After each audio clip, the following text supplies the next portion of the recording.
चक्र।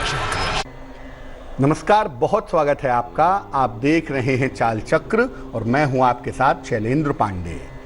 अगर हम सनातन परंपरा की बात करें तो सनातन परंपरा में विवाह का उद्देश्य संतान की प्राप्ति है और संतान की प्राप्ति का उद्देश्य मुक्ति की प्राप्ति है, पितृ ऋण से प्राप्ति का प्रयास है। लेकिन बहुत बार ऐसा होता है कि विवाह तो समय पर हो जाता है लेकिन संतान नहीं हो पाती और कभी कभी सालों निकल जाते हैं, नेचुरल तरीके से या आईवीएफ से भी संतान नहीं हो पाती। इसके पीछे की वजह क्या है और किस तरह से संतान सुख की प्राप्ति की जाए, ज्योतिष इस बारे में क्या कहता है, आज इस विषय पर बात करेंगे। चाल चक्र में आज क्या खास है, चलिए बताते हैं आपको। चाल चक्र में आज बात करेंगे कि आखिर संतान होने में क्यों परेशानी आ जाती है, क्या वजह है इसकी, संतान सुख में विलंब के लिए कौन से ग्रह जिम्मेदार माने जाते हैं और संतान सुख प्राप्त करने के असरदार और अचूक उपाय क्या हैं, आज इस विषय पर चर्चा करेंगे। तो बात करेंगे संतान प्राप्ति के असरदार उपायों की, लेकिन सबसे पहले जानेंगे आज का पंचांग। आज तिथि है श्रावण शुक्ल पक्ष की एकादशी तिथि, नक्षत्र है अनुराधा, इसके उपरांत ज्येष्ठा नक्षत्र, चंद्रमा वृश्चिक राशि में संचरण कर रहे हैं। राहु काल का समय दोपहर में 1:30 से तकरीबन 3 बजे तक रहेगा। दक्षिण दिशा की तरफ आज यात्रा करने की मनाही है, लेकिन अगर यात्रा करना जरूरी है, मजबूरी है, तो ऐसी दशा में जरा सी पीली सरसों खाकर और भगवान का स्मरण करके अगर यात्रा करेंगे तो मुश्किल से बचे रहेंगे। सबसे पहले ये जानते हैं कि संतान होने के योग का ज्योतिष से क्या संबंध है, ज्योतिष इस बारे में क्या कहता है। कुंडली का 5वां खाना, 9वां खाना और 11वां खाना, ये बड़े महत्वपूर्ण स्थान हैं। पंचम, नवम और एकादश, ये जो भाव हैं, ये जो खाने हैं, इनका डायरेक्ट कनेक्शन माना जाता है संतान की प्राप्ति से। इसके अलावा सप्तम भाव गर्भ का भाव है, प्रेगनेंसी का भाव है, बड़ा इंपॉर्टेंट है खासतौर से महिलाओं के लिए। इन भावों की स्थिति अगर खराब हो जाती है तो संतान होने में समस्या पैदा होती है, संतान होने में दिक्कतें आ जाती हैं। इसके अलावा ज्योतिष में बृहस्पति को संतान कारक मानते हैं। संतान कैसी होगी, कैसी नहीं होगी, संतान की संभावनाएं क्या हैं, इसके लिए बृहस्पति का विचार करना आवश्यक है। बृहस्पति को देखेंगे कि संतान की कुल संभावनाएं क्या हैं या नहीं है, ये तो देखेंगे ही। इन तमाम चीजों को देखकर संतान के बारे में जान सकते हैं और संतान के लिए पति पत्नी दोनों की कुंडली देखना आवश्यक है। जो पत्नी का जन्मांग है वो धरती है, पृथ्वी है, इसीलिए पृथ्वी को मां कहते हैं। पत्नी का जो जन्मांग है वो पृथ्वी है और जो पुरुष का जन्मांग है वो बीज है। तो जिस तरह का फसल होना चाहिए उस तरह का इनपुट भी होना चाहिए। तो पति पत्नी दोनों का चार्ट देखेंगे, धरती का भी और बीज का भी। इसीलिए क्षेत्र स्फुट और बीज स्फुट दोनों देखा जाता है कि कहीं कोई मेडिकल प्रॉब्लम तो नहीं है। तो संतान के लिए पति पत्नी दोनों की कुंडली देखना आवश्यक है। और बता दूं कि अगर संतान प्राप्ति में कोई अवरोध है, कोई अड़चन है, कोई दिक्कत है, तो इसके लिए भगवान कृष्ण की जो उपासना है, भगवान कृष्ण की जो पूजा है, वो अचूक मानी जाती है। छोटे छोटे सरल उपायों से संतान की प्राप्ति आसानी से की जा सकती है अगर आपके भाग्य में है तो। पहले उपाय की बात करते हैं कि शादी के बाद काफी समय बीत चुका हो लेकिन 5 साल से ज्यादा नहीं हुआ है। शादी हुए 2 साल हुआ, 3 साल हुआ, 4 साल हो गया, 4.5 साल हो गया, लेकिन 5 साल अभी नहीं हुआ है और संतान नहीं हो पा रही है। क्या करना चाहिए? रोज सवेरे सूर्य भगवान को जल में हल्दी मिला करके जल अर्पित करें, नित्य प्रातः, डेली मॉर्निंग। पति पत्नी नित्य प्रातः एक मंत्र का जप करेंगे। मंत्र होगा क्लीं कृष्ण क्लीं, क्लीं कृष्ण क्लीं। इस मंत्र का 108 बार जप करेंगे। और पति पत्नी दोनों ही एकादशी का उपवास रखेंगे और इस दिन केवल लिक्विड डाइट लेंगे। फल का रस लेंगे, दूध पिएंगे, जूस पिएंगे, पानी पिएंगे, केवल लिक्विड डाइट लेकर के उपवास रखेंगे। जो एकादशी का उपवास है वो हार्मोनल इम्बैलेंस को ठीक कर देता है। तो अगर हार्मोन्स की वजह से संतान नहीं हो पा रही है, जो कि ज्यादातर केसेस में होता है, तो इसको रखने से चीजें काफी बेहतर हो जाती हैं। दूसरी समस्या, विवाह के बाद 5 साल से ज्यादा बीत चुके हैं और संतान नहीं हो पा रही है। क्या करना चाहिए?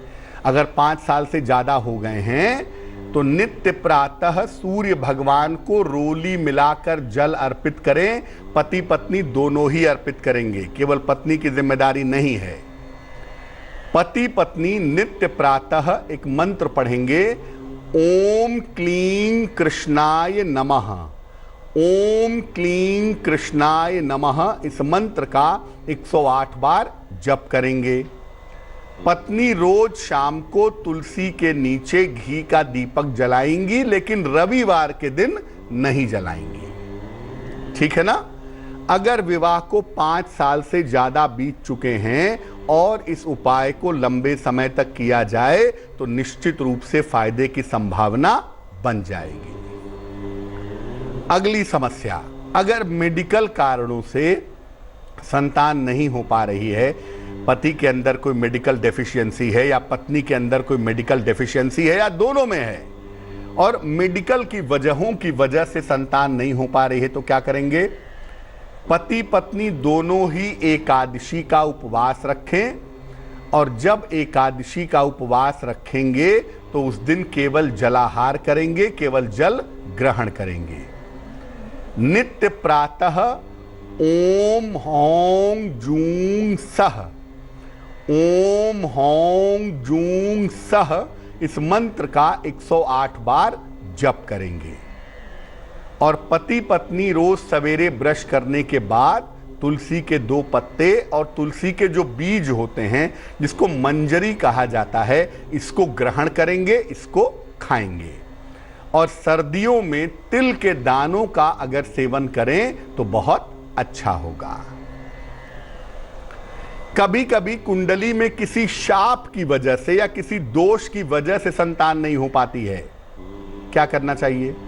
जिस भी शाप की वजह से संतान नहीं हो पा रही है उसका निवारण कराएं, क्योंकि ज्यादातर शाप के पीछे होता है राहु। पति पत्नी नियमित रूप से हरिवंश पुराण का पाठ करें एक साथ, और अपने पलंग के सिरहाने बाल कृष्ण का चित्र लगाएं, भगवान कृष्ण के बचपन का चित्र लगाएं। और पति पत्नी एक साथ प्रदोष का व्रत रखें, महीने में 1 बार आता है मैक्सिमम। इसका व्रत रखना आपके लिए फलदायी होगा। अगर गुरु चांडाल योग की वजह से या बृहस्पति की वजह से संतान नहीं हो पा रही है तो क्या करेंगे? जिसकी कुंडली में गुरु चांडाल योग हो या जिसकी कुंडली में बृहस्पति की वजह से दिक्कत हो, वो व्यक्ति बृहस्पतिवार का उपवास रखेगा। उसे नित्य प्रातः विष्णु सहस्त्र नाम का पाठ करना चाहिए। और पति पत्नी को एक साथ हर सोमवार को भगवान शिव का जलाभिषेक करना चाहिए, भगवान शिव को जल अर्पित करना चाहिए। अब मान लिया कि ये सब कारण नहीं है, कोई कारण ही नहीं है, इसके बावजूद संतान नहीं हो पा रही है, तो क्या करेंगे? पति पत्नी नित्य प्रातः 108 बार संतान गोपाल मंत्र का जप करें। ओम देवकी सुत गोविंद वासुदेव जगतपते देहि में तनयम कृष्ण त्वामहम शरणम गता। दोनों को एक साथ जलाहार करके एकादशी का उपवास रखना चाहिए। घर में ढेर सारे फूलों के पौधे लगाने चाहिए और इन फूलों के पौधों की देखभाल भी करनी चाहिए। अगर आप ऐसा करें तो निश्चित रूप से संतान की प्राप्ति आपको सरलता से, आसानी से हो जाएगी। वक्त एक छोटे से ब्रेक का है, लेकिन ब्रेक पर जाने के पहले जान लेते हैं कि आज की जिज्ञासा क्या है। आज की जिज्ञासा है कि क्या किसी रत्न को धारण करने के पहले उसकी प्राण प्रतिष्ठा कराना जरूरी होता है? क्या बिना प्राण प्रतिष्ठा कराए हुए रत्न पहनने पर उसका फायदा नहीं होता है? इस महत्वपूर्ण प्रश्न का उत्तर देंगे एक छोटे से ब्रेक के बाद। भविष्यवाणी काल चक्र। स्वागत है आपका ब्रेक के बाद। ब्रेक पर जाने के पहले हम आपको संतान प्राप्ति के बारे में बता रहे थे। इस समय एक दर्शक जुड़ गई हैं, रमा जी हैं हमारे साथ चेन्नई से, उनसे बात करते हैं। रमा जी बताइए। हाँ, मेरा लड़की के बारे में पूछना है पंडित जी, लड़की दामाद के बारे में। डेट ऑफ बर्थ बताइए लड़की की। हाँ, लड़की का 19 दिसंबर 96। समय बताइए। समय है 1:25। दोपहर में? हाँ, दोपहर में। कहाँ पे जन्म हुआ है? चितरंजन। कहाँ? चितरंजन। हाँ, वेस्ट बंगाल। पूछिए क्या सवाल है। दामाद का बोले पंडित जी, लड़का का डेट ऑफ बर्थ। हाँ बताइए। 29 नवंबर 97। समय बताइए। समय है 11:10। सुबह? हाँ। कहाँ पे जन्म हुआ है? चेन्नई में। पूछिए क्या प्रश्न है। हाँ, दोनों का लाइफ कैसा रहेगा पंडित जी, और लड़की का बच्चा कब तक होगा? लड़का सर्विस करता है और अच्छा नौकरी कब तक लगेगा करके, बच्चा कब तक होगा करके देखिए, पहली बात यह है कि दोनों में शुरुआत में तालमेल में थोड़ी दिक्कतें दिखाई देती हैं, लेकिन आगे चल कर के जीवन अच्छा है, तालमेल ठीक होगा।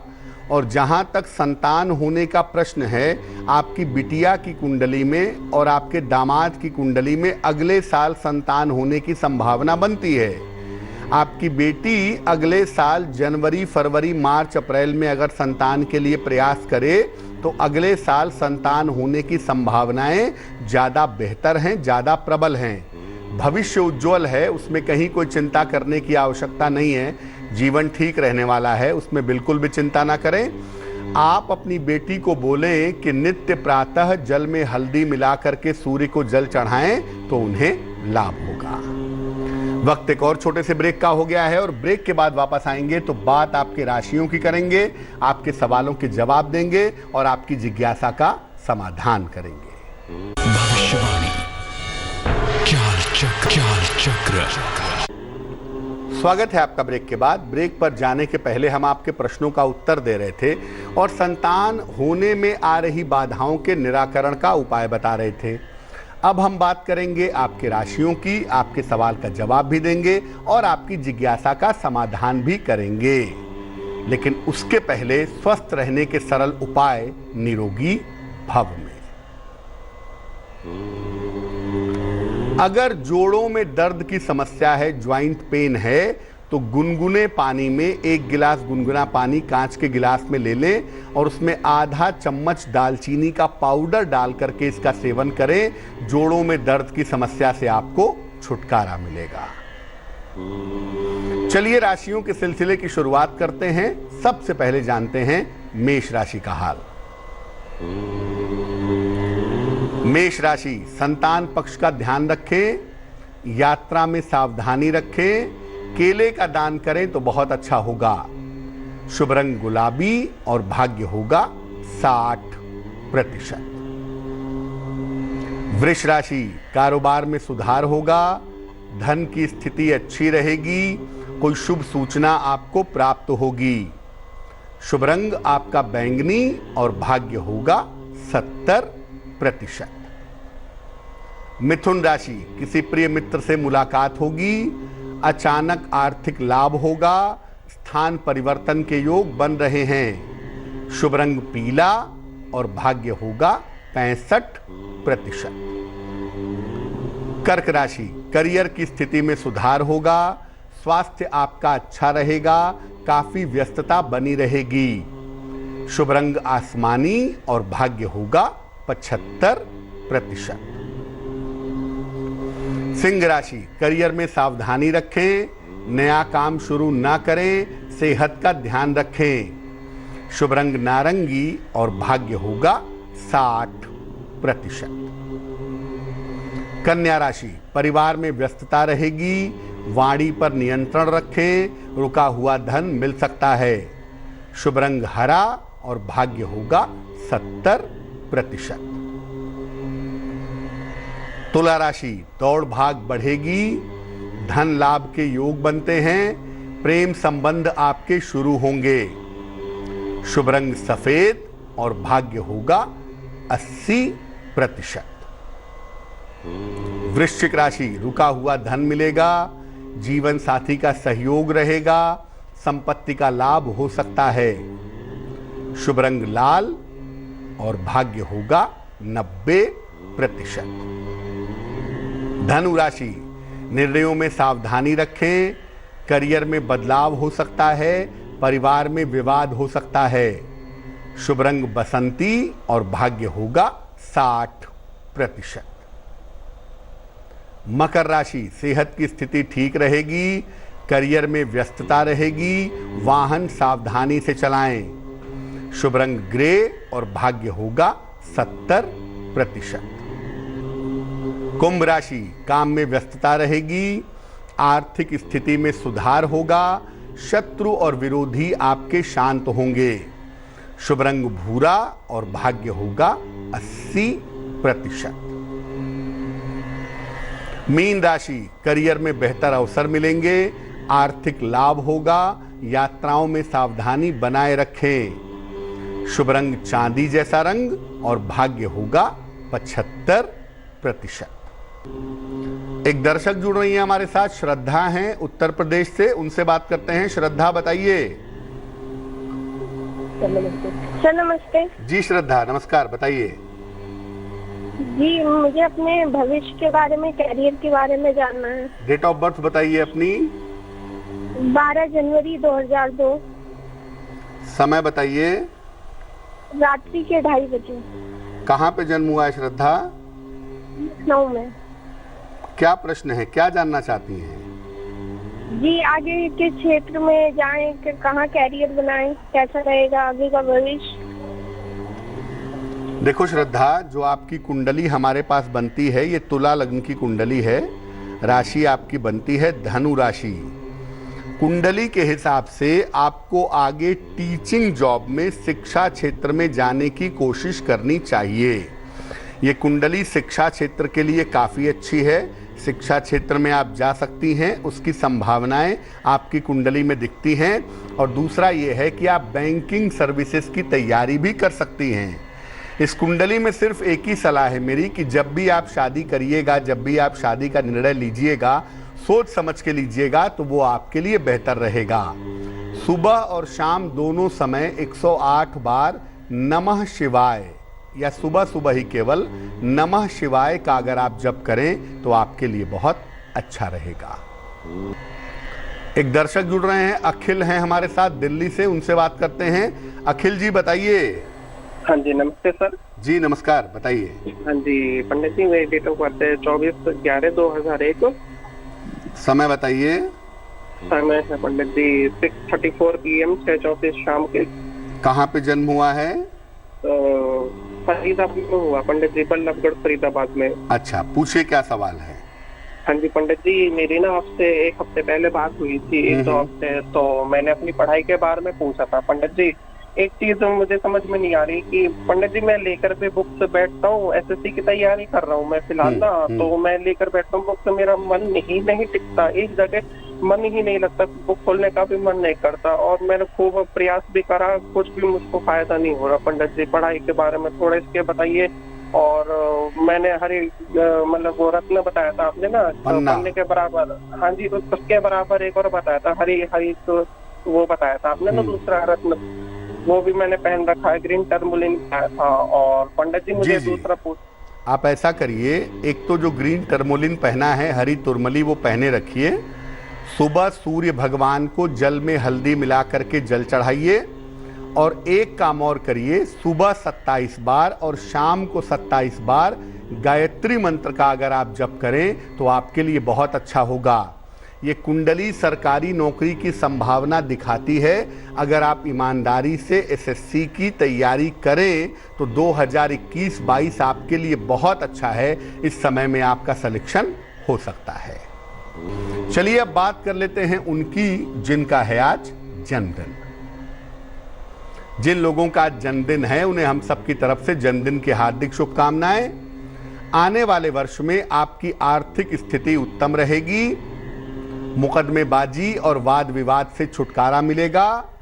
विवाह और संतान की कामना पूरी होगी। लेकिन इस साल स्वास्थ्य पर थोड़ा ध्यान बनाए रखना होगा। क्या करेंगे? पूरे साल हल्दी मिला हुआ जल सूर्य भगवान को चढ़ाएं तो बहुत अच्छा रहे। चलिए अब जान लेते हैं आज की जिज्ञासा और उसका समाधान। आज की जिज्ञासा है कि क्या किसी रत्न को धारण करने के पहले उसकी प्राण प्रतिष्ठा करवा लेना जरूरी है? देखिए, हर रत्न के अंदर अपनी विशेष तरह की ऊर्जा स्वयं होती है, खुद होती है। इसको किसी तरह के प्राण प्रतिष्ठा की आवश्यकता नहीं होती, लेकिन बहुत सारे लोगों के हाथ से गुजरा हुआ होता है। इसलिए लोगों की तरंगों को हटाने के लिए इसको धारण करने के पहले इसे गंगा जल से और दूध से धोकर शुद्ध कर लेना चाहिए। लेकिन प्राण प्रतिष्ठा जैसा कुछ भी करने की जरूरत नहीं है। चलिए अब जान लेते हैं शुभ पहर का महत्वपूर्ण समय क्या है। शुभ पहर का समय है शाम को 6 बजे से 7:30 तक। इस समय में भगवान कृष्ण को पीले फूल अर्पित करें, आपके संतान पक्ष की उन्नति होगी। लेकिन करेंगे शुभ पहर में ही, और वो समय होगा शाम को 6 बजे से 7:30 के बीच में। तो आज के लिए चाल चक्र में बस इतना ही। स्वस्थ रहिए, प्रसन्न रहिए, अपना बहुत ख्याल रखिए। मुझे दीजिए इजाजत और आगे जरूर देखिए रिश्तों की कहानी संजय सिन्हा के साथ। नमस्कार। लेटेस्ट खबरों के लिए यूं ही देखते रहिए तेज, और इस वीडियो के पसंद आने पर लाइक, शेयर एंड सब्सक्राइब करना ना भूलें।